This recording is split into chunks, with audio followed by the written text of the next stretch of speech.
Di sini saya akan menjelaskan mengenai sejarah pemikiran ekonomi Islam pada masa Abu Bakar Ash-Shiddiq dan Umar bin Khattab.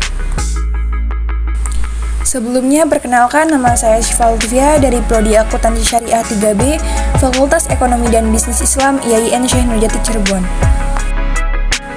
Pengertian pemikiran ekonomi Islam.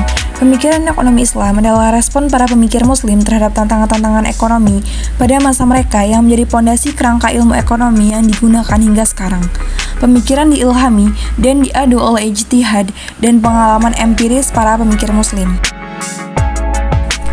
Sejarah pemikiran ekonomi Islam pada masa Abu Bakar Ash-Shiddiq.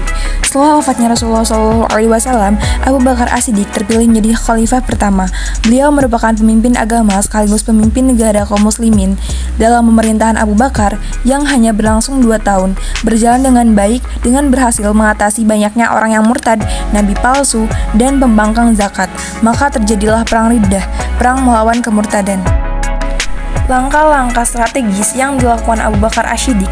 Yang pertama yaitu Abu Bakar dengan tegas untuk mengumpulkan zakat dari semua umat Islam termasuk Badul atau Arab. Yang kedua yaitu pemikiran ekonomi yang paling penting dari peristiwa perang melawan kemurtadan ini adalah bahwa Abu Bakar telah mampu membuat prinsip penting dalam perpajakan Islam, yakni menegakkan zakat dan sumber pendapatan negara.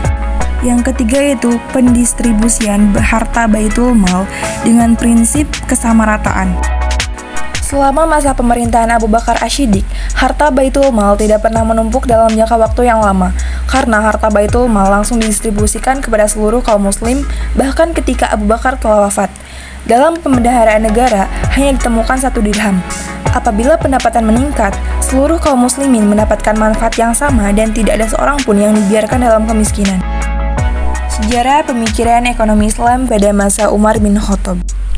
Atas keberhasilan dan menguasai wilayah-wilayah yang di luar wilayah Jazirah Arabia ini, Umar dijuluki sebagai a Saint Paul of Islam. Dalam pemerintahannya ini, banyak hal yang menjadi kebijakan Umar terkait dengan perekonomian masyarakat muslim pada waktu itu. Di antaranya, yang pertama yaitu pendirian lembaga Baitul Mal. Dalam pemerintahan Khalifah Umar, Baitul Mal berfungsi sebagai pelaksana kebijakan fiskal negara Islam, dan Khalifah merupakan pihak yang berkuasa penuh terhadap harta Baitul Mal. Namun demikian, Khalifah tidak diperbolehkan menggunakan harta Baitul Mal untuk kepentingan pribadi.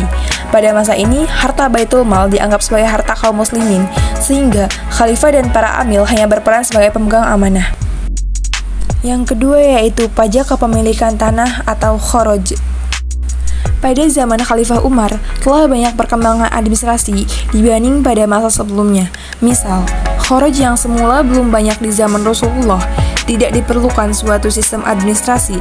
Sejak Umar menjadi khalifah, wilayah kekuasaan Islam semakin luas seiring dengan banyaknya daerah-daerah yang berhasil ditaklukkan, baik melalui peperangan maupun secara damai.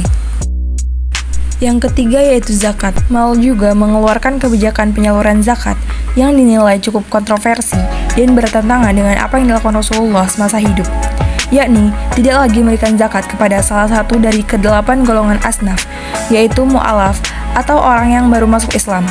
Umar menilai bahwa sebagian besar orang yang baru memeluk Islam adalah orang yang mampu dan memiliki harta berlebih, seperti Suhair bin Amr, Aqra bin Habis, dan Muawiyah bin Abi Sufyan. Mereka berasal dari kalangan orang kaya yang tidak perlu diberikan harta zakat.